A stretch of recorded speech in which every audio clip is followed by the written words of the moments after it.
Headingley সবুজ গালিচায় একদিকে চলছে রানের উৎসব, অন্যদিকে নিজের আলোয় আলোকিত হয়েছেন জসপ্রীত বুমরা। ২২ গজের যুদ্ধে প্রতিটি ডেলিভারিতে যেন গোলা ছড়ে মারছেন প্রতিপক্ষের দিকে, আর তাতেই নাজেহাল বেন স্টোকসরা। তার এই অসাধারণ পারফরমেন্স ভেঙে দিল পাকিস্তানি কিংবদন্তি ওয়াসিম আকরামের ২৪ বছরের পুরনো রেকর্ড।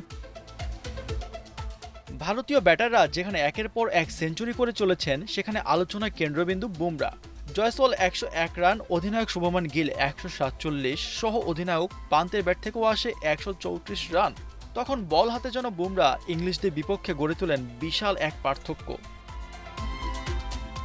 বুমরার আগুনি বোলিং কপালে চিন্তার ভাঁজ ফেলেছে ইংলিশ ব্যাটারদের। সাবেক ইংলিশ ক্রিকেটার মার্ক বুচার বুমরার বোলিং দেখে বলেন, মনে হচ্ছে সম্পূর্ণ ভিন্ন একটি ক্রিকেট দেখছি। বেন ডাকেট ৬২ রান, জ্যাক ক্রাউলি ৪ রান, জো রুটকে ২৮ রানে আউট করে একাই ইংলিশদের মেরুদণ্ড ভেঙে দেন তিনি।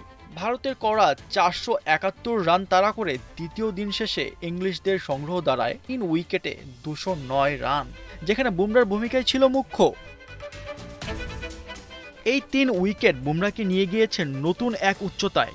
ক্রিকেট বিশ্বে সাউথ আফ্রিকা, ইংল্যান্ড, নিউজিল্যান্ড ও অস্ট্রেলিয়া এই ৪ সেনা দেশের বিপক্ষে সর্বোচ্চ উইকেট শিকারের রেকর্ড এতদিন ছিল ওয়াসিম আকরামের। বুমরা ৬০ ইনিংসে ১৪৭ উইকেট শিকার করে ভেঙে দিয়েছেন পাকিস্তানের লেজেন্ডের ১৪৬ উইকেটের রেকর্ড। এছাড়াও এখন পর্যন্ত সেনা দেশের বিপক্ষে টেস্টে সর্বোচ্চ উইকেটধারীদের মধ্যে নাম লিখিয়েছেন অনিল কুম্বলে, ইশান্ত শর্মা ও মোহাম্মদ সামি। আশফাকুর রহমান সিয়াম, ৭১।